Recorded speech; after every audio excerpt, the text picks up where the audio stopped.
जो वृंदावन में रहते हैं उनसे पूछो मिले क्या। भगवान जहां है दौड़ कर आते, जहां से, जैसे बालक छोटा है, ठंड लगी है, रो रहा है, माँ दौड़ कर आती है, उठाती है, छाती से लगा लेती है, शौर उड़ा दिया करती है।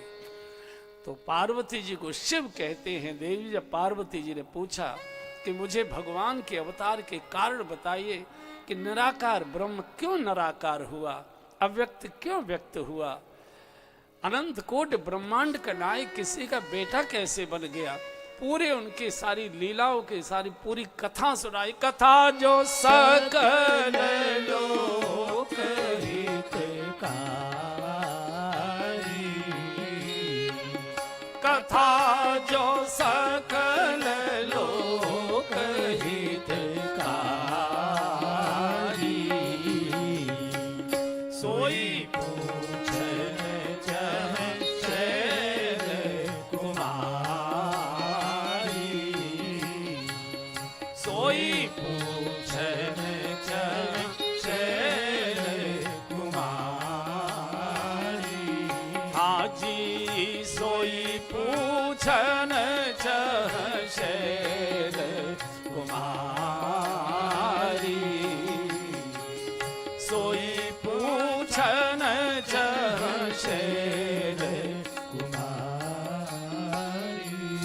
शंकर जी तो गदगद हो गए। भगवान शिव से कोई भगवान की कथा की चर्चा करता है, शिव नाच उठते नाच। इसलिए शंकर जी ने अपने शरीर को नंग धड़ंग रखा, क्योंकि शंकर जी जानते थे कि संसारी तो भिखारी है और हमेशा जिसके पास जो होगा उससे वही मांगता है, जिसके पास पैसा है उससे पैसा मांगता है, जिसके पास पद है उससे पद मांगता है। तो शंकर जी ने सोचा कि मेरे पास आएंगे और वही कूड़ा कबाड़ा मुझसे मांगेंगे, इसके लिए तो 33 करोड़ देवता और हैं। तो शंकर जी ने अपने को नंग धड़ंग कर लिया कि भाई नंगे के पास क्या होगा, और सांप और लपेट लिए। चूंकि सांप को देख के राम याद आते, भगवान याद आते। तो जैसे ही मेरे पास आएगा और नागों को देखेगा तो नागों को देखकर तो भगवान ही मुख से निकलते हैं। शिव चाहते कि सब लोग भगवान की ओर चले, सब लोग भगवान का भजन करें, सब लोग भगवान का दर्शन करें। तो जब पार्वती जी ने भगवान के अवतार की चर्चा पूछी कि निराकार निराकार क्यों हुआ, अव्यक्त व्यक्त क्यों हुआ, अनंत कोटि ब्रह्मांड का नायक किसी राजा का बेटा क्यों हुआ, पूरी कथा विस्तार से शंकर जी की आंखों से मधुर मधुर आंसू गिरने लगे। देवी धन्य धन्य गिरिराज कुमारी, धन्य धन्य गिरिराज कुमारी, तुम समान नहीं को उपकारी, तुम समान नहीं को उपकारी।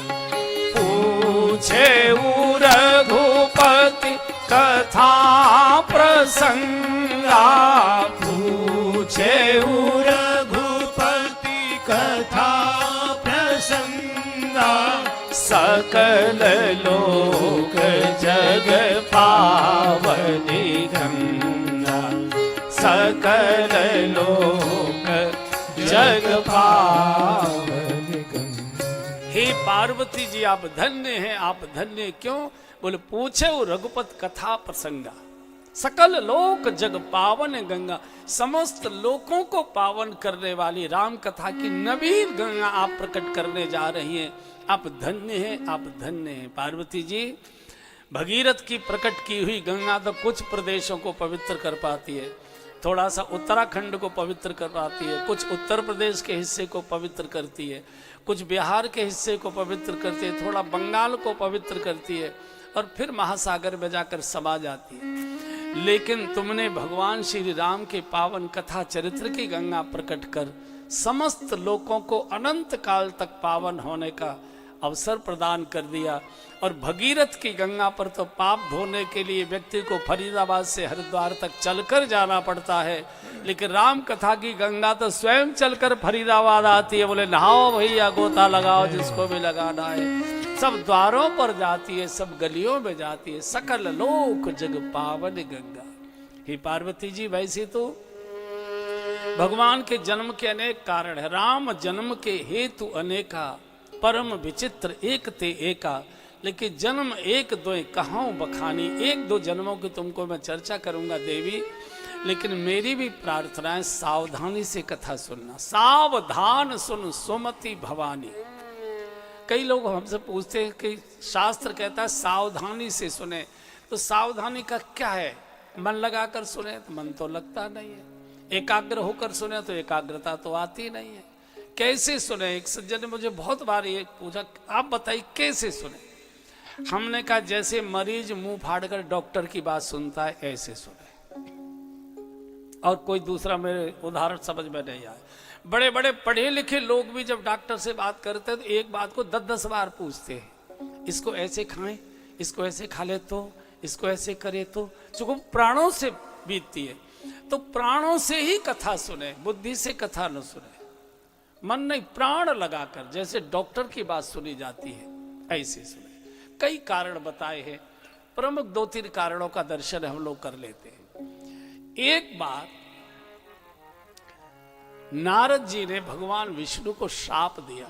नारद शाप दीन एक बारा, नारद शाप दीन एक बारा, नारद शाप दीन एक बारा, नारद शाप दीन एक बारा, कल्प एक ते ही लगे अवतारा, कल्प एक ते ही लगे अवतारा।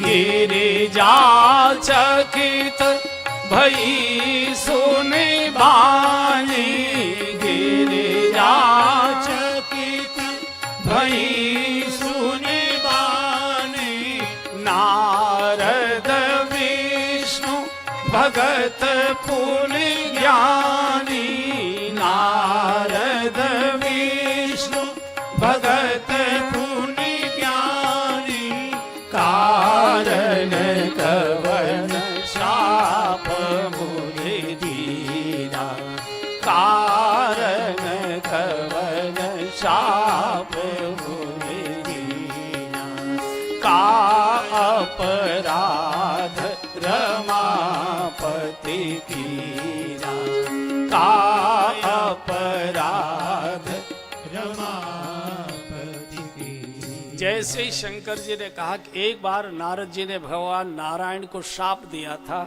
उस शाप के कारण भगवान को मानव शरीर में प्रकट होना पड़ा। एकदम खड़ी हो गई, गिरजा चकित भई सुनिबानी। ये हो नहीं सकता, गलत कथा मत करो। हमेशा भांग के नशे में रहते हो क्या? ऐसा कभी हो सकता है क्या? शंकर जी का हो नहीं सकता, ऐसा हुआ है। बोले बिल्कुल नहीं हो सकता। क्यों नहीं हो सकता? पार्वती जी का नारद विष्णु भगत है। एक तो नारद जी भगवान विष्णु के भक्त है और इतने बड़े ज्ञानी हैं, वो अज्ञान कैसे करेंगे कि भगवान को शाप दे डाला। शंकर जी का देवी न यहाँ कोई ज्ञानी है न यहाँ कोई मूढ़ है। बोले बेहस महेश तब यहाँ ज्ञानी मूढ़न कोय, जेई जब रघुपत करें तब सो तस तेई छल होय। न यहाँ कोई ज्ञानी है न यहाँ कोई मूढ़ है। भगवान जिसको जिस समय जैसा बनाना चाहता है वैसा उसे बनना पड़ता है। राम कीन चाहि सोई हो, राम कीन चाहि सोई करे अन्यथा अस नहीं कोई, करे अन्यथा अस नहीं कोई। भगवान जिसको जिस समय जैसा बनाना चाहता है, कब ज्ञानी मूढ़ हो जाए और कम मूढ़ ज्ञानी हो जाए, इसका कोई भरोसा नहीं। तो समझ गई कोई बड़ी बात। अच्छा मुझे विस्तार से सुनाइए, आज मैं सब काम छोड़कर बैठूं। नारद मोह की कथा हम सबसे जुड़ी हुई बहुत प्यार की कथा है, बहुत आनंद से सुनने वाली कथा है। नारद जी को दक्ष प्रजापति ने एक बार शाप दे दिया था। ये कनखल आए थे, दक्ष प्रजापति कनखल रहते थे। दक्ष मंदिर देखा है ना आपने, कनखल में गंगा के किनारे। उनके 10,000 लड़के थे, दक्ष कहीं गए हुए थे, तो बच्चों ने बड़ी सेवा की नारद जी की। तो नारद जी ने बच्चों से उपदेश देकर कहा, ये कहाँ गृहस्थी के चक्कर में पड़े हो, हैं? मनुष्य जन्म लिया है, भगवत प्राप्ति करो, मोक्ष की ओर जाओ। ये कहाँ जीवन मन पुनरप जननम पुनरप मरणम पुनरप जननी जठरे शयनम, बार बार गर्भ में आना, बार बार जन्म लेना, बार बार मरना, रोग धोग अटरम सटरम ये वो। छोटे उम्र के बच्चे, बाबा की बात का असर हो गया, 10 को विरक्ति की दीक्षा देके साधु बना के ले गए। कुछ दिन के बाद दक्ष आए, लौटकर कनखल पत्नी से पूछे, बच्चे कहाँ हैं, क्रिकेट खेलने गए क्या? बोले नहीं, साधु होके चले गए। साधु हो गए कैसे? बोले नारद जी आए थे, सबको विरक्ति की दीक्षा दे गए। इतने क्रोध में आ गए, एक बच्चे के लिए पसीना छूट रहे हैं आजकल, 10,000 लड़के बेचारे के कितने सालों में हुए होंगे, और सबको बाबा जी बना कर ले गया, और वहीं से जल पवित्र उसी दिशा में फेंक दिया जिधर नारद होगा। मेरा शाप है कि तू 2 घड़ी से ज्यादा किसी गृहस्थी के घर में टिक नहीं सकता। 2 घड़ी माने 48 मिनट, इससे ज्यादा तू नहीं तो तू सारी गृहस्थियों को बर्बाद कर देगा। तो इनके पैर में चक्कर था। घूमते घूमते एक बार ये फिर ऋषिकेश आए। ऋषिकेश और हरिद्वार के बीच में शिवालिक पहाड़ियां हैं, आपने देखा। तो गंगा जी के किनारे जहां सप्तऋषि आश्रम है ना, भारत माता मंदिर के पास, इस क्षेत्र में तो एक अच्छी सुंदर सी गुफा, कुछ भगवान की कृपा, कुछ स्थान की महिमा, इनकी गति रुक गई और मन में विचार आया कि घूमते घूमते जिंदगी निकली जा रही है, अब तो बैठ के भजन करूंगा। और आसन जमाकर ध्यान लगाकर भजन में बैठ गए। कामदेव घबरा गया, इंद्र घबरा गया। ये जो तपस्वी लोग होते हैं इनसे सत्ताधीश बहुत डरते हैं। आज के नहीं डरते, आज के सत्ता से तो तपस्वी डरते हैं। आज उल्टा है। तो इंद्र घबरा गया, ये बाबा तो कभी बैठ के भजन नहीं करता था, कहीं मेरा इंद्रासन तो नहीं छीनना चाहता है, कहीं मेरा इंद्रासन तो नहीं छीनना चाहता। तो कामदेव को बुलाया इंद्र ने और कामदेव से कहा कि सुन भाई, जो कुछ करना पड़े, जो सुविधा, जो साधन, जो कुछ खर्चा हो, सब करना, इस बाबा की समाधि भंग करो, इस बाबा की समाधि को तत्काल भंग करो। और तुरंत कामदेव ने सारी नृत्यांगनाओं को, अप्सराओं को, गायकों को, वादकों को, पूरी की पूरी फौज लेकर उस क्षेत्र में पहुंच गया जहां शंकर जी, नारद जी ध्यान में बैठे थे। और जैसे ही कामदेव ने अपने संकल्प का पहला सरसंधान किया, कोपेउ जवै बार चर के तू, क्षणमय मिटे सकल सुत से तू, ब्रह्मचर्य व्रत संयम नाना, धीरज धर्म ज्ञान विज्ञाना, सदाचार जब जोग विरागा, सबह विवेक कटक सब भागा। पूरी सृष्टि कामा सक्त हो गई, बसंत ऋतु आ गई, बड़े बड़े फूल खिलने लगे, गुलाब के, इनके उनके सुगंध की लपटे भौरे गुंजारने लगे, मोर नाचने लगे, कोयल कुहू करने लगी। और गोस्वामी जी ने लिखा है कि पशु पक्षी जीव जंतु ये तो कामासक्त हो ही गए, बड़े बड़े योगी ऋषि मुनि भी कामासक्त हो गए। भय काम वश योगी तापस पावरन की को कहे, भय काम वश योगी तापस पावरन की को कहे, देखहि चराचर नारी मय जे ब्रह्ममय देखत रहे, देखहि चराचर नारी मय जे ब्रह्ममय देखत रहे। अवला बिलोकहि पुरुषमय जग पुरुष सब अवलामयम्, अवला बिलोकहि पुरुषमय जग पुरुष सब अवलामयम्। तुई दंड भरि ब्रह्मांड भीतर काम कृत कौतुक अयम्, तुई दंड भरि ब्रह्मांड भीतर काम कृत कौतुक अयम्, तुई दंड भरि ब्रह्मांड भीतर काम प्रीत को दुख। भय काम वश योगीश तापस पावर, योगी यति सन्यासी ध्यानी ज्ञानी ब्रह्मचारी सब कामासक्त हो गए। सब ध्यान धारणा समाधि छोड़कर स्त्रियों में काम भाव से देखने लगे। स्त्रियां सब पुरुषों के प्रति कामुकता से डूब गई।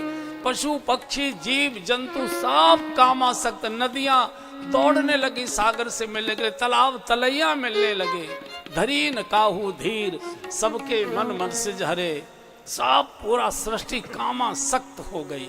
लेकिन काम कला कछु मूलहीन व्यापी, काम कला कछु मुनिहीन व्यापी। काम कला कछु मुनिहीन व्यापी, काम कला कछु मुनिहीन व्यापी।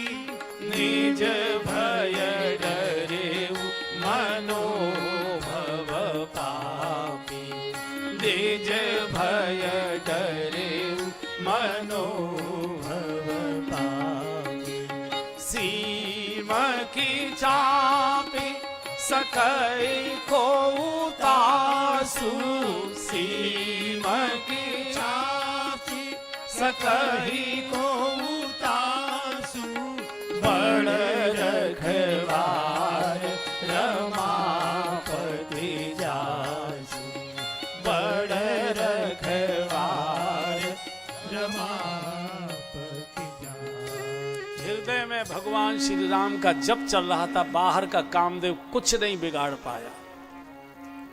राम कीन चाहे सोई होई, सीम की चाप सके कोगतासु, बड़ रखवार रमापति जासु। गोस्वामी जी ने बोला है ये, जानकी नाथ सहाय करे तब कौन बिगारी, करे नर तेरो जानकी नाथ सहाय करे तब कौन बिगारी, करे नर तेरो जानकी नाथ।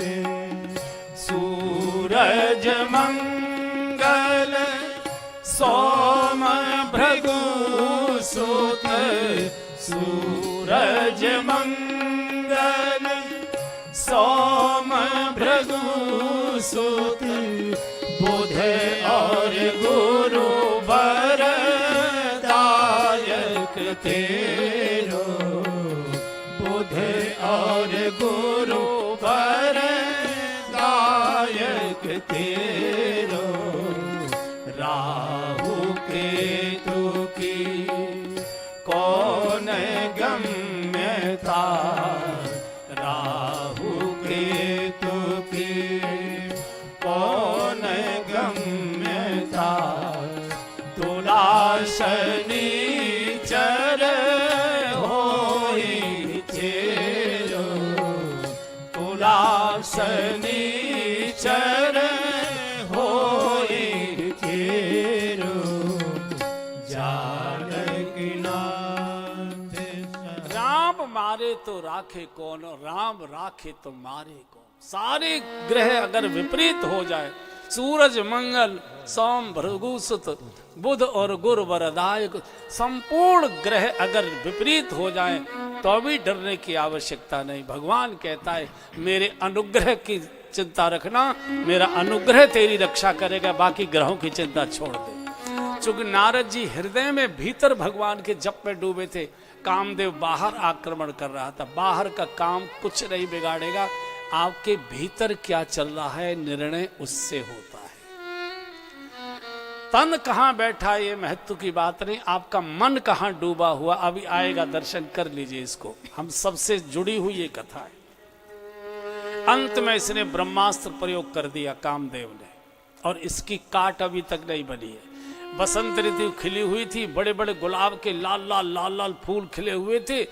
टोकरी भरकर बड़े बड़े खिले हुए गुलाब के फूल ले आया, इतना मोटा हार बनाया और डाल दिया नारद जी के कंठ में। जय हो संयम शिरोमणि, जय हो जितेंद्र वीर, जय हो आपके संयम की, जय हो आपके ब्रह्मचर्य की। मैं एक बार किसी को आंख उठाकर देख लूं, बड़े से बड़े त्यागी तपस्वी को धराशायी कर देता हूं, लेकिन मेरे सारे प्रयत्न आपका कुछ नहीं बिगाड़ पाए, निष्फल हो गए। जय हो जय हो जय हो। और जय हो की मदिरा कान के मार्ग से अंदर गई, आंखें खोल दी। बोतल की मदिरा होठों से जाती है और प्रशंसा की मदिरा कान से जाती है। और दुनिया की सबसे तगड़ी मदिरा प्रशंसा की ही है। पत्थर भी डोल जाते हैं, पत्थर भी डोल जाते हैं। चंदा लेने वालों को ये अकल होती है, एकदम चंदा नहीं मांगते, पहले जाके उसकी प्रशंसा करना शुरू कर देते हैं, तारीफ करते, फिर बेचारा मना भी करे तो भी नहीं कर पाता है, बहुत मुश्किल होती है। आंख खोल दी, साष्टांग डर गया कहीं भस्म न कर दें, कहीं भस्म न कर। चूंकि शंकर जी ने कामदेव को भस्म कर दिया था, बोले कोई बात नहीं, कहीं प्रिय बच्चन काम पर तो कोई बात नहीं, जा तो बड़ा अपना काम। बस यही नारद जी गलती करें, अगर आप काम को प्रिय वचन बोलोगे तो क्रोध के वचन तो राम को ही बोलने पड़ेंगे। अगर आप दुर्गुण को आशीर्वाद दोगे तो गला तो सदगुण का ही घोटना पड़ेगा ना आपको, दोनों तो एक साथ नहीं चल सकते। और कामदेव ने क्या किया, जगह जगह इनके स्वागत समारोह आयोजित करवा दिए, जहां जाए मालाएं मालाएं, जय जयकार, जय हो संयम शिरोमणि, जय हो जितेंद्र वीर। ऐसा कोई 33 करोड़ देवताओं में हमने देखा नहीं जो इतने प्रकार की नृत्यांगनाओं से भी अप्रभावित रहा।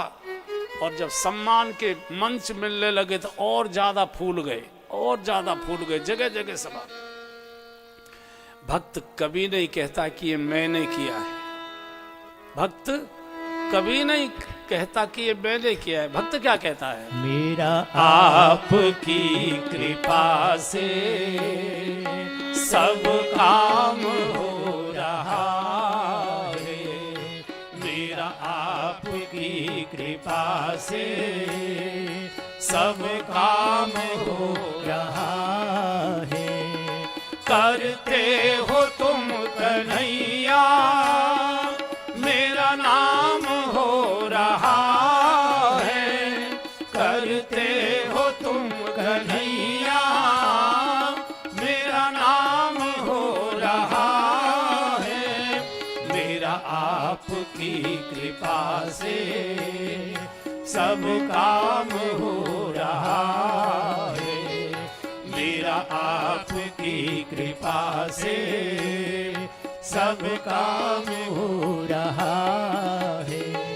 पतवार के बिना ही मेरी नाव चल रही है, पतवार के बिना ही मेरी नाव चल रही है।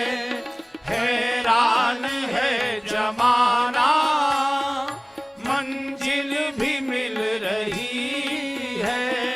हैरान है जमाना, मंजिल भी मिल रही है। करता नहीं मैं कुछ भी, ये तमाम हो रहा है। करता नहीं मैं कुछ भी, ये तमाम हो रहा है। मेरा आपकी कृपा से सब काम हो रहा। इसलिए हरे रामा हरे रामा, रामा रामा हरे हरे, हरे रामा हरे रामा, रामा रामा हरे हरे। अरे हम एक सांस नहीं ले सकते, अगर ईश्वर ने ऑफ कर दिया तो। 1000 डॉक्टर सांस नहीं लेवा सकते, भगवान ने अगर स्विच बंद कर दिया तो।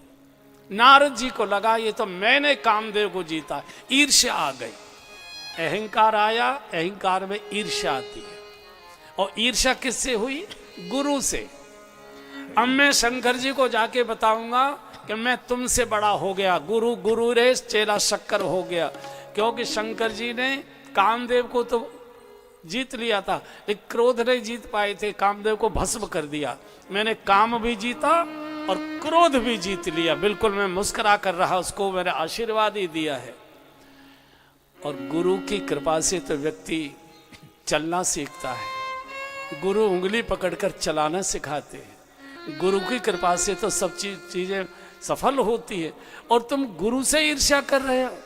और शास्त्र कहता है जे सठ गुरु सन ईर्ष्या करही, जे सठ गुरु सन ईर्ष्या करही, जे सठ गुरु सन ईर्ष्या करही, जे सठ गुरु सन ईर्ष्या करही, रौरव नरक कोटि जुग परही, रौरव नरक कोटि जुग परही। गुरु से ईर्ष्या, इससे बड़ा तो कोई पाप हो ही नहीं सकता है। पहले सीधे कैलाश जाता हूं, पहले उनको बताऊंगा कि अब तुमसे बड़ा तुम्हारा चेला हो गया है। तुमने तो केवल काम को जीता, क्रोध नहीं जीत पाए। मैंने काम भी जीता, क्रोध भी जीता और सीधे कैलाश पहुंचे। शंकर जी धूप सेक रहे थे, सरला बहन जी गए हम लोगों के साथ कैलाश। तो वहां धूप जब निकलती है तो बहुत तीखी होती है, बढ़िया धूप होती है। ठंडा तो बहुत ही होता है, कुल्ला करिए तो बर्फ जम जाती है, जमीन तक पानी आते आते इतना ठंडा होता है। वहाँ शौचालय वगैरह तो होते नहीं है, तो लोटा लेके ही शौच जाना पड़ता है। तो जितनी देर शौच में बैठना होता है, जब धोने को होता है तो पूरा पानी बर्फ बन चुका होता है। अब कल्पना करो कैसे धोते होंगे, अब कल्पना करो कैसे धोते होंगे। तो बहुत ठंडा था। तो शंकर जी, कपड़े तो है नहीं बेचारों पर, कभी कभी गुदड़ी है उसे हिलाते हैं तो उसी से ओले ओले पड़ते हैं। तो लेटे हुए थे तो नारद जी पहुंच गए। अब नारद जी पहुंचे तो शंकर जी, अरे वाह, बहुत दिनों के बाद आपने कृपा की, बहुते दिनन कीन मुनि दाया। कहाँ रहे आप? अरे बोले ससुराल में पड़े भांग छांगते रहते हो, तुमको कुछ मालूम है दुनिया में क्या हो रहा है? बोले क्या बताए, 3 साल से तो कोरोना ने आना जाना बंद कर दिया है। कोई चिट्ठी पत्री अखबार वाला भी बंद हो गया, मोबाइल चार्ज नहीं हो रहा है, कोई इसलिए कोई समाचार मिल नहीं रहा है। क्यों, कोई खास बात हो गई क्या? आपको खास बात ही मालूम नहीं है? अरे इसलिए तो पूछ रहे। अब देखिए, कामारी के पास बैठे, भगवान शिव के पास नारद बैठे, ध्यान कहाँ डूबा हुआ है? कामदेव में, अप्सराओं में, उनके नृत्य में, उनके रूप में, सौंदर्य में, उनके मुस्कान में, उनकी मनुष्य का तन कहाँ बैठा है बंधु, ये बहुत महत्व की बात नहीं है। मनुष्य का मन कहाँ डूबा हुआ, ये महत्व की बात है। तन की यात्रा केवल चिता तक होती है, बस। मन की यात्रा जन्मों तक होती है, मन साथ जाता है। जैसे जो हवाई जहाज में बैठते हैं उनको मालूम है कि पूरा हवाई जहाज क्रश होता है तो उसमें एक ब्लैक बॉक्स ढूंढा करते हैं वो लोग, उसमें सारे समाचार उसमें रहते हैं। मन ये ब्लैक बॉक्स है, ये आगे के जन्मों तक जाएगा। ये क्या हुआ? अरे आपको मालूम नहीं, आजकल तो भगवान का भजन करना मुश्किल है। भजन करने बैठे समाधि में, वो कामदेव आ गया और क्या सुंदर सुंदर अप्सराओं को लेकर आया था वो। क्या उनके रूप थे, क्या उनके रंग थे, क्या उनकी मुस्कान थी, क्या उनके ठुमके थे, क्या उनके कंठ थे, क्या उनके सुरीले स्वर थे, और क्या उनके वाद्य थे। लेकिन उसकी मजाल क्या है जो मुझे हिला देता। अब आप कामारी शंकर के पास बैठे हो, गुरु के पास बैठे हुए हो, और ध्यान कहाँ डूबा हुआ है? अप्सराओं में, उनके ठुमकों में, उनके कंठ में, उनकी मुस्कान में, उनके नृत्य में, उनके गायन में। तो शंकर जी की आंखों से आंसू आ गए। मन मन में सोचा, अरे बाबा, ये संसार की कामता की कीचड़ में तो डूबने के लिए हम गृहस्थी बहुत तेरे, तुम काहे को इस पर डूब रहे हो? तो नारद जी को लगा कि जो मैंने कथा सुनाई है, भाव में इनके आंसू आ रहे हैं, भाव में आंसू आ रहे। कई बार हमको भी भ्रम हो जाता है। अब तो यहाँ तो बड़ी कृपा है, कम लोगों, लेकिन भीड़ भड़क काम है तो लाइटें बहुत होती है, चूँकि बहुत पीछे तक भीड़ रहती है तो उनको हम ठीक से दिखाई दें तो काफ़ी लाइट है, तो उनमें मच्छर बहुत आ जाते हैं। मच्छर बहुत आ जाते हैं, तो आंखों में गिरते हैं तो उससे आंखें मलती हैं। माताएं बहनें आगे के जो बैठते हैं ना, तो उनमें से आंसू आंसू आ जाते हैं, लाल आंख हो जाती है। तो एक माता जी से मैंने पूछा, माता जी आप कथा में बड़ी भाव विभोर हो जाती हैं, आपको बड़े आंसू आते हैं, आपको लाल आंख हो जाती है। बोले क्या बताएं, मच्छर इतने ज़्यादा गिरते हैं लाइट में कि क्या करें मैडम। हमको यही भ्रम था कि हमारी कथा सुन के आ रहे हैं। वो तो मच्छर गिर रहे थे इसलिए आ रहे थे। तो नारद जी को यही हुआ कि मेरी कथा मैंने जो सुनाई है तो उसके कारण हमें आंसू आ रहे। तो नारद जी ने पूछा, जो कथा मैंने आपको सुनाई है आपको कैसी लगी? शंकर जी ने हाथ जोड़ दिए और कहा, हाथ जोड़कर मैं विनम्रता से ईश्वर प्रार्थना कर रहा हूं, बार बार बिनवऊ बोले तू ही, बार बार बिनवऊ बोले तू ही, बार बार बिनवऊ मुनि तो ही, बार बार बिनवऊ मुनि तो ही, जी में यह कथा सुनायहूँ मोही, जी में यह कथा सुनायहूँ मोही, तिमि जने हरि सुनायहूँ कबहू, तिमि जने हरि सुनायहूँ कबहू। आजी चले प्रसंग दोरावहु तबहु, चले प्रसंग दुरावहु तबहु। हाथ जोड़कर शिव कह रहे हैं, ईश्वर मैं बार बार हाथ जोड़कर आपसे विनती कर रहा हूँ। गुरु शिष्य से विनती कर रहा है। जैसे कई बार लड़का जब बहुत नालायक हो जाता है, समझाते समझाते बाप थक जाता है, तो मैंने कई पिताओं को देखा है, फिर वो हाथ जोड़ते, भैया तेरे हाथ जोड़े पैर पड़े यार, हमें बकस दे, हमको मुंह दिखाने लायक छोड़। ऐसा होता है ना कई बार, यहाँ नहीं होता होगा लेकिन हमने देखा हुआ, इसलिए हम बोल रहे हैं। तो शंकर जी ने कहा कि मैं हाथ जोड़कर विनती कर रहा हूं, जो कथा आपने मुझे सुनाई भगवान नारायण को जाकर ये मत सुनाना, और भगवान अगर अपनी ओर से प्रसंग चला भी दें तो अभी उका देना, उसको सुनाना नहीं। पक्का हो गया। देखो कितनी ईर्ष्या भरी हुई है कि भगवान के सामने मेरी महिमा न चली जाए। अब मैं पहले सीधा भगवान के पास जाऊंगा। तो चलने लगे तो शंकर जी, रुको रुको, इतने दिनों का बने नहीं, मुझे जरूरी, मैं कोई फालतू नहीं हूँ। अंदर से पार्वती जी चिल्ला रहे, नारद रुको, चाय खोल गई, छान कर ला रहे हो, मुझे चाय वाई नहीं पीनी। सीधे गए भगवान के पास, क्षीर सागर। पहले क्षीर सागर में प्रवेश करते थे, भगवान का दर्शन होता था। अब हृदय में भी काम है, आंखों में भी काम है, तो राम नहीं दिखाई दे रहे, तो पागलों की तरह पुकारने लगे, नारायण नारायण नारायण, श्रीमन नारायण नारायण नारायण, श्रीमन नारायण नारायण नारायण, श्रीमन नारायण नारायण नारायण, लक्ष्मी नारायण नारायण नारायण, लक्ष्मी नारायण नारायण नारायण। पूरे क्षीर सागर में नारायण नारायण उद्घोष, नारायण नहीं दिखाई दे रहे। भगवान शेष नाग पर शयन कर रहे थे, लक्ष्मी जी चरणों की सेवा में थी। भगवान एक साथ बैठ गए, हर्ष उठे प्रभु रमानिकेता। तो लक्ष्मी जी ने पूछा, प्रभु क्या हुआ? अचानक एकदम बैठ गए। बोले लगता है नारद आ रहा है। आ रहा है? आ जाएगा, वो हमेशा आता जाता रहता है, उसने रास्ता देखा है। बोले आज नहीं आ पाएगा। क्यों? बहुत भयंकर रोग लगा कर आया है, और रोगी को तो हाथ पकड़कर संभाल के ही लाना चाहिए।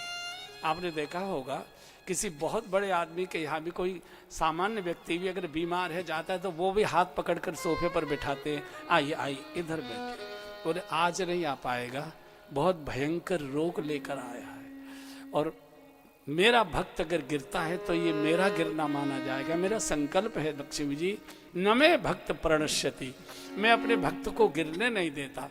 तो भगवान उठे, हर्ष उठे प्रभु रमा निकेता, और हाथ पकड़ा। पहले नियम था, नारद जी जब जाते थे तो भगवान के चरणों में बैठा करते थे। अब तकिया की ओर, सिरहाने की ओर जा रहे हैं, क्यों? क्योंकि अहंकार भरा हुआ है, मैं तुमसे कोई कम तो हूं नहीं, काम मैंने जीत लिया, क्रोध मैंने जीत लिया। अब एक चीज तुम्हारे पास मुझसे ज्यादा है कि लक्ष्मी जी तुम्हारे पास है, तो वो भी मेरे पास आने वाली है, चिंता मत करो, मैं तुमसे काई बात से कम हूं। और अहंकारी नीचे नहीं बैठता। हमको कथाओं में ये रोज देखने को तमाशा मिलता है। ये जो कथा के आयोजक होते हैं ये बड़े विनम्र लोग होते सब समाज के बड़े धनी मानी बड़े प्रतिष्ठित लोग कथा कराते हैं। अब इतना खर्चा कथा में होता है, सामान्य व्यक्ति तो नहीं कराएगा, तो समाज के जो बड़े लोग, और वो इतने विनम्र होते, गेट पर खड़े हो, आई आई आई इधर बैठे थे। तो हम कई को देखते हैं इधर घूमे का, वो बैठी बैठी, कोई नहीं कोई नहीं कोई नहीं। अरे यार सैकड़ों लोग बैठे, कोई नहीं कैसे? क्यों? उस सबसे आगे की कुर्सी पर बैठना चाहता है। तो कोई नहीं, अहंकारी को कह दो ना पीछे, वो लौट जाएगा, चाहे हम कितनी भी अमृत वर्षा करें, वो रुकेगा नहीं। तो बिल्कुल वही हुआ। भगवान ने हाथ पकड़ा, आई आई नारद जी, बैठी बैठी बैठी, एक आधा बार नीचे को दबाया भी, बैठ बैठो। तो लक्ष्मी जी ने कहा, नीचे बैठो, आपने ब्रज की कोई है माता है ना? ब्रज में देखा है घूंघट तो बहुत बड़ा होता है, लेकिन अगर उनको बोलना होता तो बच्चे को सामने खड़ा कर देती है। मान लो अपने ससुर को कुछ कहना है और बोल सकती नहीं है, घूंघट की प्रथा है, तो छोटे बच्चे को पास खड़े, मुन्ना बाबा को कह दे रोटी खा लें, वो बाबा की गली वाला भी सुन ले। ऐसा आपने देखा है? तो क्या नारद जी नहीं सुन रहे होंगे? नारद जी भी सुन रहे थे, लेकिन नारद जी के अंदर अहंकार था, मैं तुमसे कम नहीं हूं, नीचे क्यों बैठूंगा, नीचे क्यों बैठूं?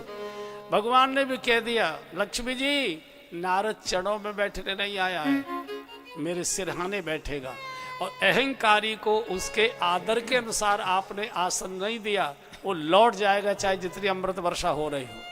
तो भगवान ने बिल्कुल पास बैठे, आसन ऋषि समेता बिल्कुल बराबर। अब भगवान की भाषा देखिए, बोले बेहसे चराचर राया, बोले बहुत सुंदर प्रसंग है, सब गाइए। बहुते दीनन कीर मुनिदाया, बहुते दीनन कीर मुनिदाया। आपका बेटा बंबई जा रहा है, कहता बाबूजी 10 दिन का मुझे बंबई काम है, मुझे बंबई जाना, जाओ बेटा। वो बंबई चले गए, 10 दिन हो गए, 20 दिन हो गए, महीना हो गया, 2 महीना हो गया, 6 महीना हो गया, न चिट्ठी न पत्री न फोन। तो पिता की स्थिति बिगड़ती है कि नहीं बिगड़ती? पता नहीं क्या हो गया, कोई समाचार नहीं, कोई फोन नहीं, कोई टोन नहीं। और जब बेटा आए वहां से तो पिता क्या कहेगा? पिता ये कि अरे बड़ी कृपा की बेटा तुमने, हमारी आंखें तरस रही थी देखने के लिए, सुनने के लिए, बड़ी कृपा की, आओ आओ, ये कहेंगे? या ये कहेंगे मूर्ख 10 दिन की कहकर गया था, 6 महीने लगा दिए, काम था तो चिट्ठी डालता, हमारी जान निकली जा रही है, फोन नहीं कर सकता था, बाप ये कहेगा। लेकिन चूंकि अहंकारी चापलूसी की भाषा सुनना पसंद करता है, तो भगवान जानते किससे कैसी भाषा। तो भगवान का बहुते दिन कीन मुनिदाय, हे मुनिवर बहुत दिनों के बाद आपने दर्शन दिए, हमारी आंखें तरस रही थी। क्या बोले? अरे ससुराल में पड़े यहाँ पिज्जा खाते रहे तो बड़े बड़े, तुमको मालूम है दुनिया में क्या हो रहा है? बोले क्या हो रहा है? उन्होंने भी, भगवान ने भी कहते आना जाना 2-3 साल से बंद है। अरे आपका भजन करना भी मुश्किल हो गया। भजन करने बैठा वो कामदेव आ गया अप्सराओं को लेकर, क्या उनके रूप, क्या उनके रंग, क्या उनके कंठ, क्या उनके ठुमके, क्या भगवान की भी आंखों से आंसू। फिर बोल रहा हूं, आपका तन कहां बैठा है ये महत्व की बात नहीं है, आपका मन कहाँ डूबा है, इसी से अगला जन्म मिलता है, इसी से स्वर्ग नरक मिलता है। तन की यात्रा चिता तक रहती है, तन के किए कर्मों को तन भोगता है। अगर आपको नरक के दर्शन करने हो, नरक के दर्शन करने हो, कहीं मत जाइए, सरकारी अस्पताल के जनरल वार्ड में घूमने चले जाइए, आपको पता लग जाएगा कि नरक में क्या क्या होता है। जिन्होंने कल्याण पढ़ा हो, कल्याण का विशेषांक पढ़ा होगा, उसमें इसका पूरा वर्णन है कि जलती कढ़ाई में जलाए जा रहे, तो यहाँ भी जलते हैं, भट्टी झोंकते जल जाते हैं, भट्टे का काम करते जल जाते हैं, और कैसे चीखते हैं, कैसे, तो नरक का वर्णन है। इस शरीर की यात्रा केवल यहीं तक है। मन का चिंतन आपको अगला जन्म अग्नि योनि ले जाता है, इसी को ध्यान कहते हैं। आंख बंद करने को ध्यान नहीं कहते। आपका मन कहाँ डूबा है उसको ध्यान कहते हैं। यहाँ मेरे सामने आप सब बैठे हैं, ये माताएं बहनें बैठी हैं। यहाँ बैठे बैठे आपको अपना घर, अपना ड्राइंग रूम, अपना बेडरूम, अपनी अलमारी गोदरेज की चाबी तकिया के नीचे कहाँ छुपा के आए, सब यहाँ बैठे दिखाई दे रहा है। अपनी फैक्ट्री दिखाई दे रही, हर चीज, बाल बच्चे, सब आपको यहाँ बैठे बैठे दिखाई दे रहा है। यही ध्यान है। जैसे हम पूजा करने बैठते हैं, आंख बंद करते हैं, तो दुनिया हमको दिखाई देने लगती है। अरे भाई, दुनिया में बैठे बैठे भगवान की लीलाएं क्यों नहीं दिखाई देती हमको? ये कथा से होगा, ये कथा से होगा। इसी को ध्यान कहते। तन का नहीं, तन का बहुत छोटा हिस्सा है भजन में, बिना तन के तो भजन नहीं होता। लेकिन तन की यात्रा चिता तक है। मन कई जन्मों तक जाया करता है। नारद जी बैठे हुए हैं भगवान की बगल में, और डूबे कहाँ हैं? अप्सराओं में, उनके ठुमकों में, उनके रूप में, उनके रंग में, उनकी आंखों की चितवन में, उनके मटकने में, उनके गायन में। वही नरक और स्वर्ग ले जाया करता है। अगर आपको किसी ने कहा कि उस चौराहे की चाट गजब की बनती है, आपके मन में बैठ गई, और जो मन में बैठा होता है, माथे की आंखें फिर उसी को देखने के लिए लालायित होती है, और फिर क्रिया वो करेगी ही करेगी। एक न एक दिन अगर आपने उस चाट पर ध्यान लगा दिया कि वहां बताई थी बहुत अच्छी बनती, तो कब आपका तन चाट के ठेले पर पहुंच गया, आपको होश भी नहीं रहेगा। कब आपने चाट खा ली, ये भी होश नहीं रहेगा। अगले दिन जब शौचालय में जाओगे तब कहोगे, अरे राम राम, ये कल की चाट है जो खाई थी, पेट में आग लगाए हुए ये कर रहे। तो इसलिए ये जो कथाएं हम गा रहे हैं, ये मनोरंजन के लिए नहीं है, तो सब जानते हैं। हम धीरे धीरे उस लाइन पर चलना शुरू करते इस कथा को सुनकर कि मेरा तन कहाँ बैठा है ये तो रहेगा, लेकिन मेरा मन हमेशा भगवान की कथा में, प्रसंगों में डूबे, उसी की याद करता रहे, उसी की चौपाई गुनगुनाता रहे, वही दृश्य मेरे ध्यान में रहे। और उसी में जब शरीर छूटेगा तो 1000 पाप करने के बाद भी हमको भगवान के चरणों की यात्रा मिलेगी। इसको कोई रोक नहीं सकता है। तन तो डॉक्टर चीड़-फाड़ कर देंगे, वो तो यहीं तक रहता है जैसा भी है, उसकी आगे की यात्रा होती ही नहीं है। तो ये जो कथा है ये मनोरंजन के लिए नहीं है, ये मन में भगवान के चिंतन को जगाने के लिए है। नारद जी भगवान की बगल में बैठे और डूबे हुए अप्सराओं के नृत्य में और उसमें तो भगवान ने कहा कि नारद, काम तुम्हारा क्या बिगाड़ सकता है? बोले, प्रभु आपका कृपा है, आपकी आशीर्वाद। जैसे हम लोग जाते हैं ना, अच्छा ये बंगला आपका है, आप ही की झोपड़ी है, ऐसे बोल देते हैं ना, इतना बड़ा बंगला है, आप ही की झोपड़ी है। तो ऐसे भगवान सब आप ही की कृपा है, आपकी दवा। लेकिन भगवान समझ गए, अहंकार नारद में आ गया और अहंकार ही सत्यानाश करता है। लक्ष्मी जी, इसका तो ऑपरेशन करना पड़ेगा। यहाँ से चले तो भगवान ने माया कर दी, एक बहुत सुंदर नगर बसा दिया, और इसका राजा शीलनिधि नाम का भगवान खुद ही बन गए, बना दिया। तो किसान खेतों में काम कर रहे थे, तो नारद जी ने पूछा, इसी रास्ते से गए थे तब नगर नहीं था, बुद्धि काम नहीं कर रहे, जब जाते समय नहीं नगर था तो अब कहां से आ गया? लेकिन भाई कौन सा नगर? ये शीलनिधि राजा का नगर है। पंडाल वंडाल क्यों लगे? बोले उनकी बेटी है विश्व मोहिनी, नाम देखिए, विश्व मोहिनी माया को कहते हैं, उसका आज स्वयंवर है। नारद जी के भी मन में आ गया, देखो तो सही कैसा स्वयंवर है। क्यों? क्योंकि अप्सराएं भीतर बैठी हुई हैं, विश्व मोहिनी को देखने की इच्छा हो गई। अब देखो लीला देखते जाइए आप। पहुंच गए, राजा ने स्वागत किया। राजा ने आइए गुरुजी आइए, बड़ी कृपा, आज मेरी बिटिया का स्वयंवर, आपका आशीर्वाद मिलेगा। अरे सखियों, लाओ बिटिया को तैयार करके बाबा जी से आशीर्वाद। बहुत सुंदर श्रृंगार करके जब सखिया लाई और नारद जी ने चेहरा देखा, राजा ने कहा बाबा चेहरा मत देखो, इसके हाथ की रेखा देखो, इसके हाथ की बड़ी बार लग रहे न्यारी टकटकी लगाकर चेहरा देखने लगे। तो राजा ने कहा बाबा चेहरा नहीं, हाथ की रेखा देखो, मेरी बेटी का भाग्य की रेखा क्या कहती, कैसा वर मिलेगा, कैसा घर मिलेगा, कैसा इसका जीवन होगा। मैं यहाँ, चूंकि यहाँ तो कम लोग बैठे हैं, लेकिन ये कथा रिले हो रही है सारी देश और दुनिया में, मैं इस प्रसंग पर हमेशा बोलता हूँ, साधु को किसी भी शादी समारोह में नहीं जाना चाहिए। हम गांव के हैं, पहले गांव में चिट्ठी लिखते थे हम लोग, तो पूरी चिट्ठी लिखने के बाद एक लाइन नीचे और लिखा करते थे, थोड़े लिखे को बहुत समझना। बस इतना ही पर्याप्त है, इससे आगे मैं बोलूंगा नहीं। शादी समाज, चाहे कितना ही बड़ा आश्रम का शिष्य हो, पूरे आश्रम की सेवा अकेला ही व्यक्ति करता हो, शादी में मत जाइए। बहू और लड़के को आश्रम बुलाइए, वहाँ की मर्यादा का दर्शन कराइए, वहाँ आशीर्वाद दीजिए, उनको लगे कि आश्रम का जीवन कैसा होता है। बेटी और दामाद को आश्रम में बुलाइए, वहाँ आशीर्वाद दीजिए। वो श्रृंगारिक प्रसंग होता है और धीरे धीरे फिर साधु भी सेमी गृहस्थी जैसा होने लगता है। होते हैं कि नहीं होते मुझे मालूम नहीं, लेकिन फिर वो रास्ते पर रास्ता सुगम हो जाता है। और नारद जी की यही फजीयत होने वाली।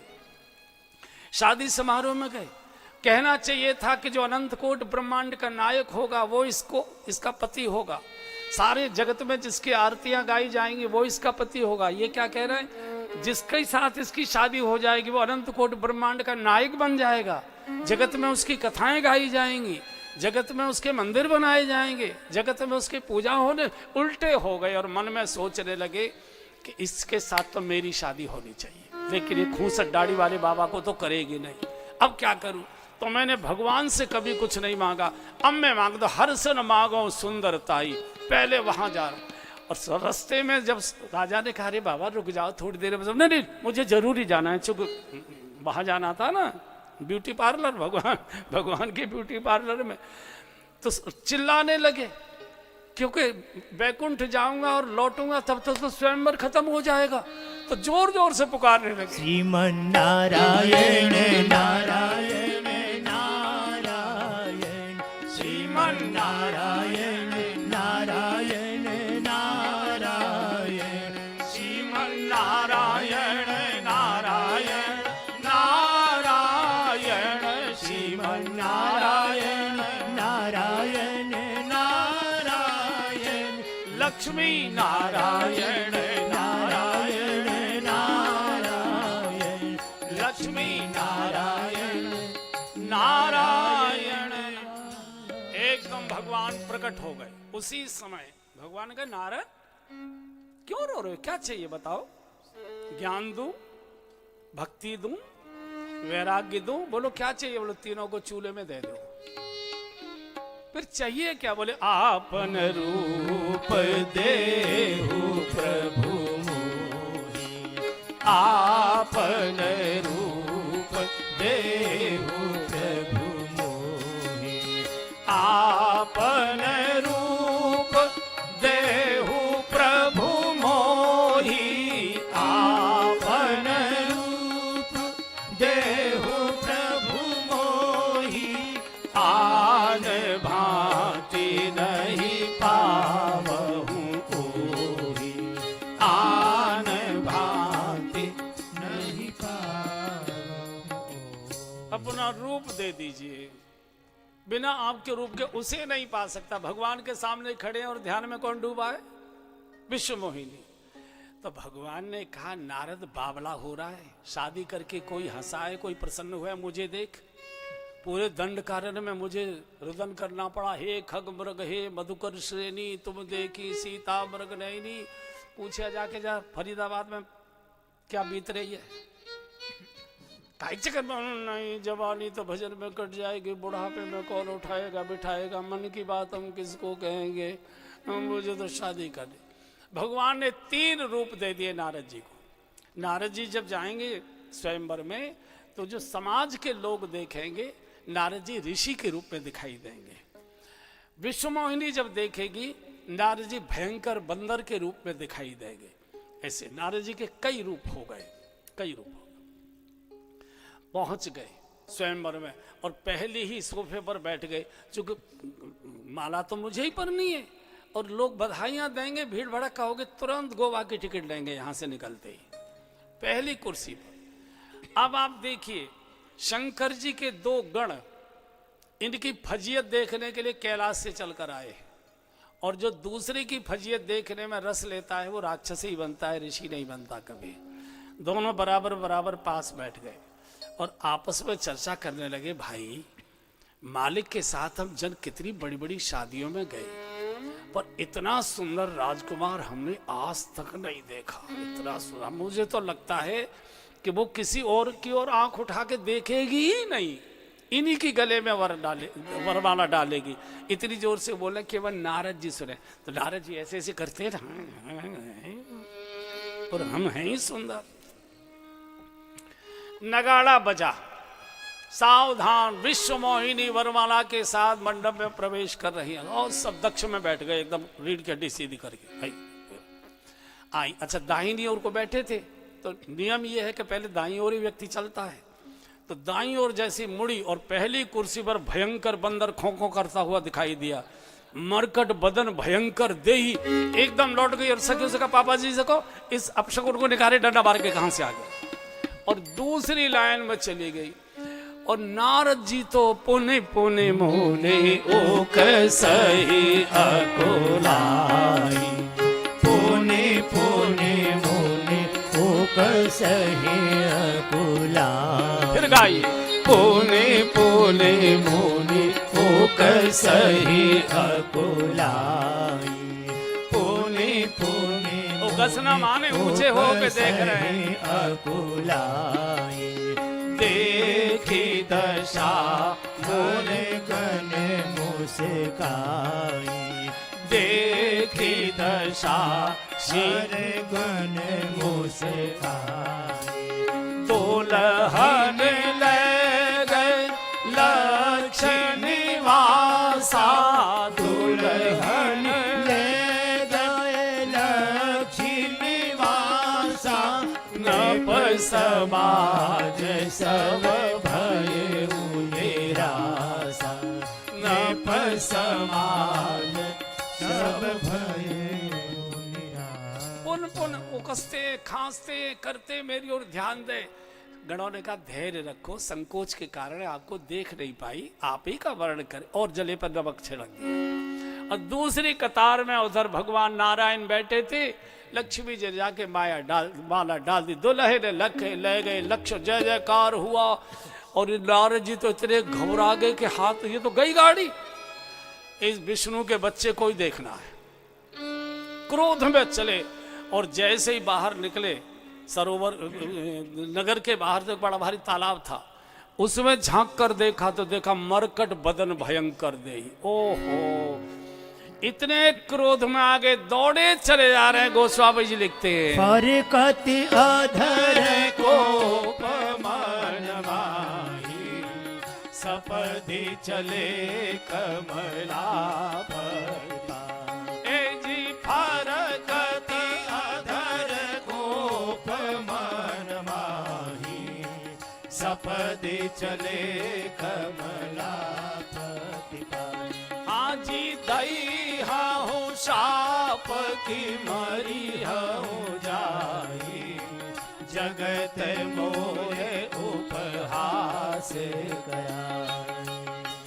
दई हम साप की मरी हूँ जाई, जगत मोहे उपहास कराई। जगत मोरे उपहास। दौड़े जा रहे, या तो सांप दूंगा या तो आत्महत्या कर लूंगा, मुझे मुंह दिखाने लायक नहीं छोड़ा मेरा उपहास। इतने में बीच ही पंथ मिले दरजार, बीच रास्ते में भगवान मिलकर, भगवान बीच में ही मिलते हैं। भगवान जानते हैं कि चलते चलते थक जाएगा, बैठ जाएगा तो नहीं मिल पाएगा, बीच में ही, अरे नारद जी, अरे नारद जी, अरे नारद। देखा तो संग रमा सोई राजकुमारी, वही राजकुमारी विश्वमोहिनी और लक्ष्मी जी। और जो गालियां दिए मैं बोल नहीं पाऊंगा, इतनी गाली, झूठे मक्का धोखेबाज, तुमने सदा जगत को धोखा दिया है। देवताओं को तुमने अमृत पिला दिया और राक्षसों को तुमने मदिरा पिला दी, शंकर जी को विष पिला दिया, लक्ष्मी जी को खुद लेकर चले गए। आज तक तुमको कोई रोक टोक करने वाला नहीं मिला। मैं तुमको देखूंगा, तुम्हारी सारी चतुराई चालाकी। लक्ष्मी कह रही महाराज रोक और बाबा इतनी गाली दे जा रहा है। बोले नहीं, गाली नहीं दे रहा है, तो रस्म पूरी कर रहा है। शादी के समय गालियां गाई जाती है तो वहां मौका नहीं मिला, वो पूरा करने यहाँ आया। बोले नहीं रोको ना, कहाँ तक बोल गया। और जैसे ही कहा कि जैसे स्त्री के विरह में मैं तड़प रहा हूँ, रो रहा हूँ, मेरा शाप है कि तुम भी स्त्री के विरह में ऐसे ही तड़पोगे, रोओगे। और भगवान तो संत के शाप को भी आशीर्वाद के रूप में शीश पर रख लेते हैं। माया समेट ली और नहीं तह रमान राजकुमारी, न विश्वमोहिनी है न लक्ष्मी जी है, भक्त और भगवान दोनों आमने सामने। और जैसे ही विवेक जगा एकदम चरणों में डूब गए, नहीं भगवान, नहीं भगवान, मेरी वाणी असत्य हो जाए, मेरा शाप झूठा हो जाए, भगवान झूठा हो जाए, मुझे कुछ नहीं चाहिए। भगवान ने कहा नारद अभी भी गालियां गूंज रही है तेरी, प्रभु नहीं मुझे क्षमा करे, प्रभु मैं कैसे बचूं। बोले मैं नहीं बचा पाऊंगा। नियम यह है नारद, जिसका अपराध किया जाता है क्षमा करने का अधिकार उसी को होता है। कोर्ट सजा कम ज्यादा कर सकता है, क्षमा नहीं कर सकता। क्षमा वही करता है जिसका हम अपराध करते हैं, वो क्षमा नहीं करता तो कोर्ट के निर्णय से कुछ नहीं हुआ करता है। तुमने शिव का अपराध किया था, शंकर जी ने कहा था कि ये कथा जो मुझे सुना रहे हो भगवान नारायण को जाकर मत सुनाना। तुमने गुरु का अपराध किया, शिव का अपराध किया। अब तुम वही उसी गुफा में जाओ और भगवान शिव को ही पुकारो, वही तुमको शांति प्रदान करेंगे।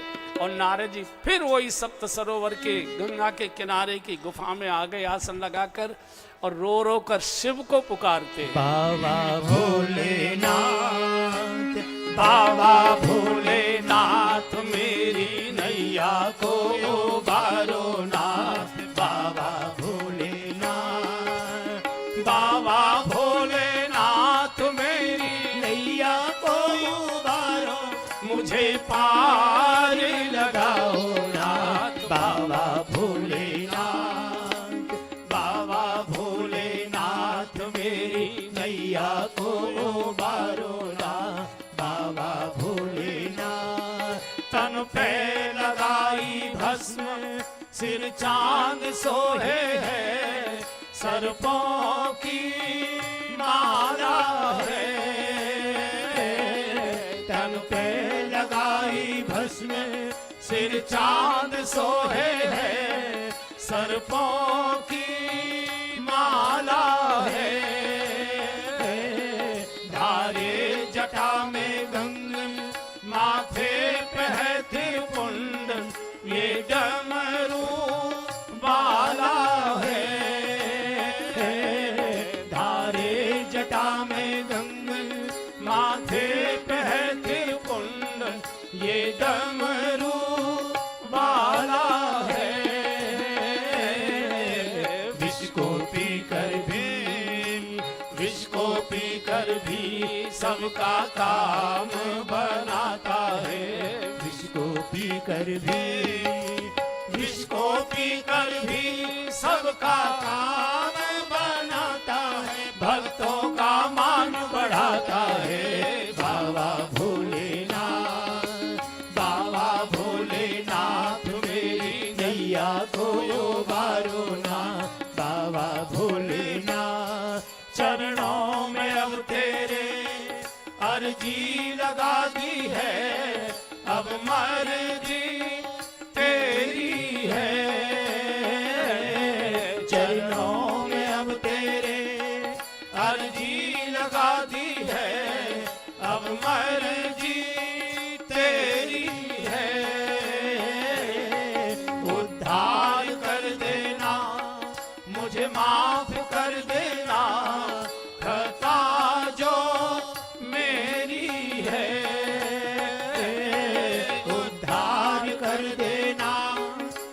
मुझे माफ कर देना, खता जो मेरी है।